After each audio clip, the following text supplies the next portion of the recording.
It all started with a terse email from the HOA. I had 48 hours to tear down my Lakeside mansion.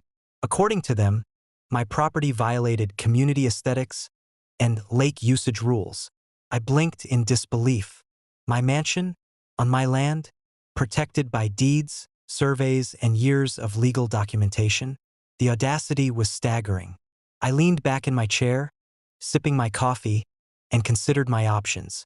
Karen and her board clearly thought intimidation and threats could work. Little did they know I wasn't just any homeowner. I was their landlord. I began by reviewing all property deeds and HOA charters. Every clause that Karen relied on for authority crumbled under legal scrutiny. The mansion was fully compliant with local, state, and federal property laws. But I wasn't going to just defend my home. I was going to teach the HOA a lesson they wouldn't forget. Within the next 24 hours, I sent a formal letter to the board, calmly but firmly outlining the illegality of their threats. I also included a clause from my property documents stating that any attempt to enforce destruction without cause could result in civil and criminal liabilities. Karen, of course, ignored the letter. That evening, she arrived at the mansion, flanked by 2 board members, looking smug. "You have 48 hours. Tear it down or we escalate," she declared. I opened the front door and smiled. "Interesting. You've sent threats, ignored legal correspondence, and are trespassing. Here's the thing, you're on my property, and I'm your landlord." Her face contorted in confusion. What are you talking about? "I own the ground beneath your so-called HOA-managed land," I said, handing over updated property records. "The mansion sits on my legal property. Any attempt to enforce destruction will be considered trespassing, and you will be held accountable." The board members froze. Karen sputtered, trying to argue, but I had anticipated this. All necessary paperwork, surveillance cameras, and legal counsel were ready. Every step she attempted to assert authority was documented. By that evening, I posted a small but unmistakable sign at the driveway. "Private property unauthorized HOA action will result in criminal and civil prosecution." Neighbors who had witnessed her previous antics quietly celebrated from a distance. Karen's intimidation tactics had finally met a wall of law, preparation, and confidence. Not satisfied with mere defense, I decided to take the upper hand. I sent a notice to the HOA board. Any future interference with my property would result in immediate legal action, financial penalties, and claims for trespass and harassment. I had also secured insurance coverage specifically protecting against malicious HOA actions, turning the tables completely.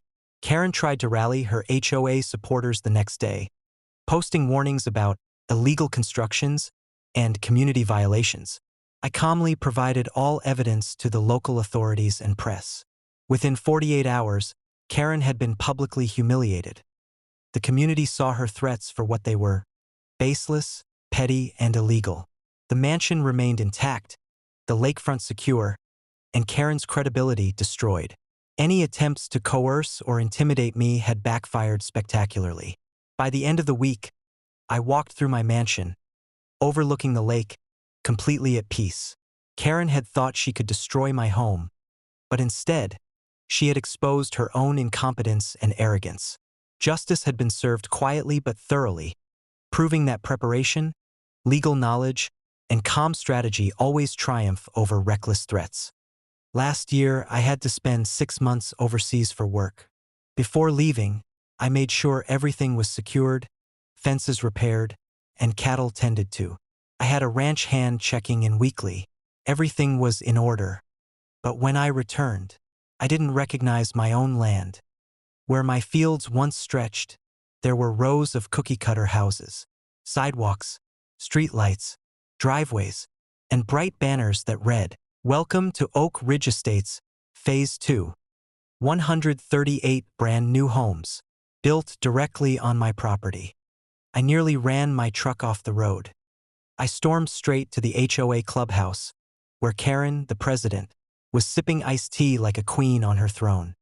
"You've got 10 seconds to explain why there are houses on my land," I growled.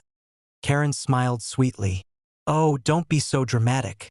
The developer decided to expand, and your ranch land was perfect. Don't worry, you'll be compensated once the sales finalize. My blood boiled.